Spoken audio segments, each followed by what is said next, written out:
Assalamualaikum warahmatullahi wabarakatuh. Hamdan wa syukrulillah al-ba'd. Sahabat sekalian, alhamdulillah kita bisa bertemu kembali dalam series Dari Mana Kita Memulai. Pada pertemuan kali ini insya Allah kita akan membahas tema yang sangat penting sekali. Kenapa? Allah SWT berfirman di dalam Al-Quran, fa'alam annahu la ilaha illallah wastaghfir lidhanbik. Ketahuilah, ilmuilah bahwa tidak ada Tuhan selain Allah Subhanahu wa Ta'ala.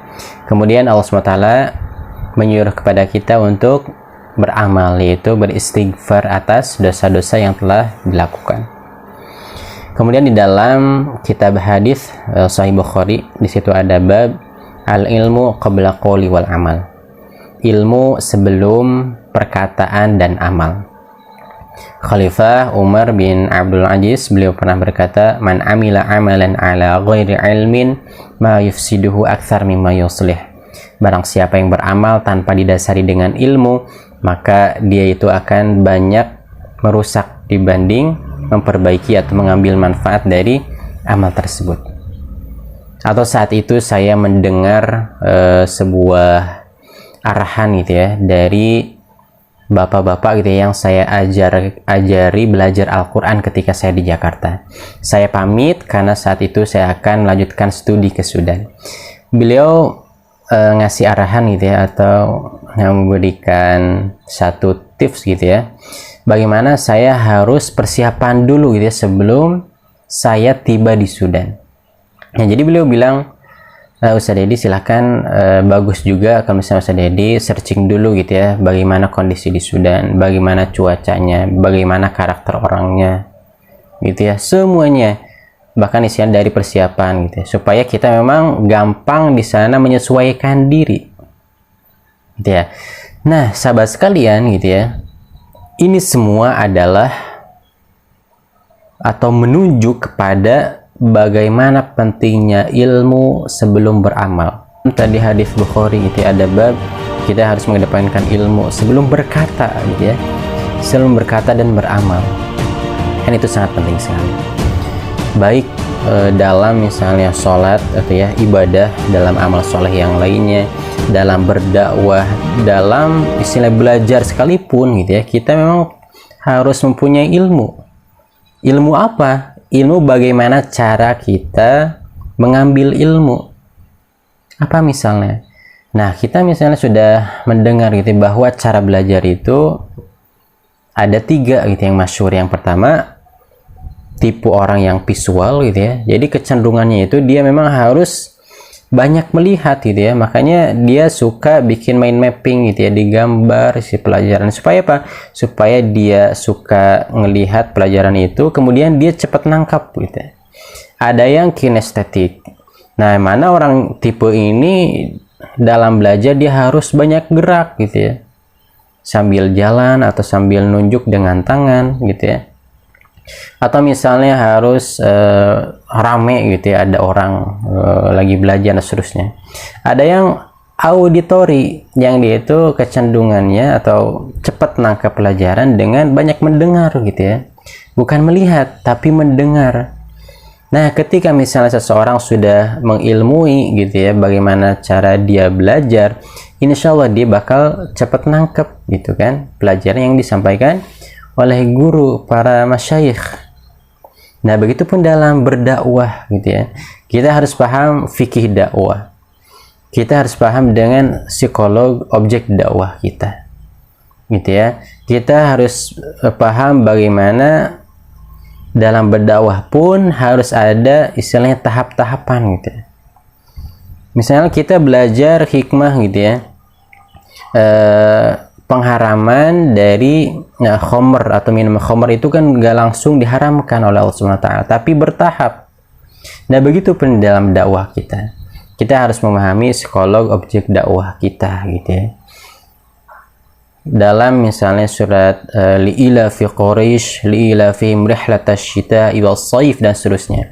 Di sana kita akan belajar bahwa orang itu gitu ya, dia akan merasa aman, tenang gitu ya, atau siap memberikan fokusnya, perhatiannya kepada kita ketika mereka itu sudah aman masalah perut, artinya tidak lapar, tidak gundah lagi gitu ya, nanti dia akan makan apa, besok dia makan apa, dan seterusnya.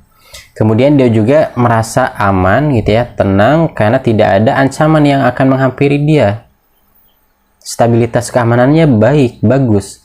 Nah setelah gitu ya, yang kedua ini yang orang miliki, insya Allah gitu ya, apapun yang kita ajak gitu ya, atau yang kita arahkan, yang kita kasih gitu ya dalam ilmu, insya Allah mereka akan perhatiannya bagus, akan menuruti gitu ya dakwah kita, karena memang posisi mereka insya Allah lagi tenang gitu ya, aman, psikologinya bagus gitu ya, moodnya bagus. Nah itu adalah terkait fikih dakwah.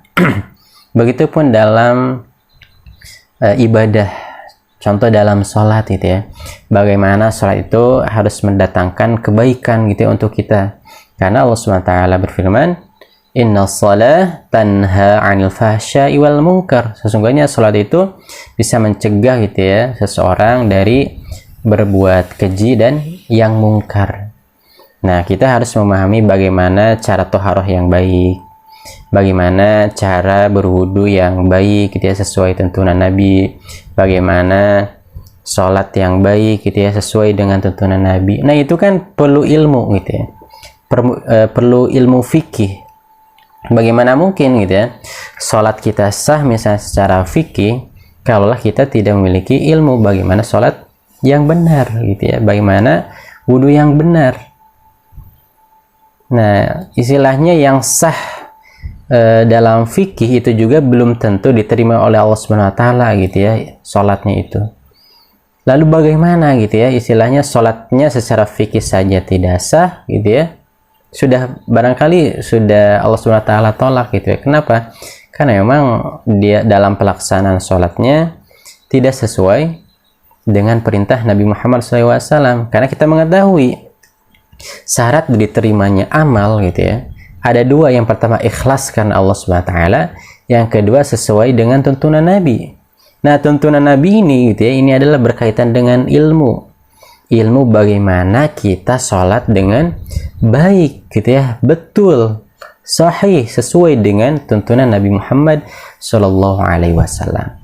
Misalnya kita seorang pemimpin gitu ya, apakah kita istilahnya sekedar memimpin gitu ya, kita sekedar misalnya melakukan yang menjadi job desk kita? Tentu tidak.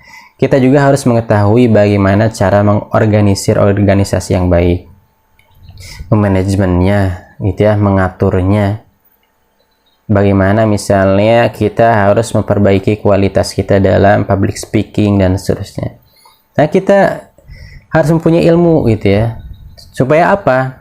Nah nanti kita gampang menggiring gitu ya, gampang misalnya membawa organisasi, bagaimana kita akan mudah dengan istilahnya dengan ilmu tersebut untuk mencapai tujuan organisasi. Nah bagaimana mungkin gitu ya, kita akan sukses memimpin kalau Allah gitu ya ilmu dasar terkait kepemimpinan kita tidak memiliki. Nah jadi ilmu ini sekali lagi sangat penting untuk kita gitu ya. Misal kita ingin buat kue, nah tapi kita tidak memiliki ilmu gitu ya, pasti 90% atau 99% kita akan gagal membuat kue. Kenapa? Karena kita tidak memiliki ilmu cara bikin kue gitu ya. Nah begitupun dalam istilahnya aktivitas-aktivitas kita gitu ya, masalah dapur kita dalam memasak, tentu kan itu semua perlu ilmu dasar gitu ya, bagaimana kita harus sukses dalam mengelaborasi amal-amal yang akan kita kerjakan. Nah gitu ya sahabat, dalam pertemuan kali ini sangat penting sekali kita memperhatikan ilmu gitu ya sebelum beramal. Karena sekali lagi ilmu itu adalah pelita untuk kita, imam, peta. Bagaimana mungkin gitu ya kita akan istilahnya tahu gitu ya sampai ke Jakarta kalau kita tidak tahu rutenya. Nah begitupun dalam kehidupan ini, apapun amal gitu ya yang ingin kita kerjakan, target kita, nah itu kita ilmui dulu gitu ya, insya Allah. dalam misalnya kita sebagai orang tua, kita juga harus mengetahui bagaimana cara mendidik anak yang benar supaya anak kita bisa bermanfaat untuk agama, untuk bangsa, untuk negara gitu ya. Kemudian dia juga bisa berbakti kepada orang tuanya. Nah, sekali lagi sahabat semua, sangat penting sekali ilmu itu.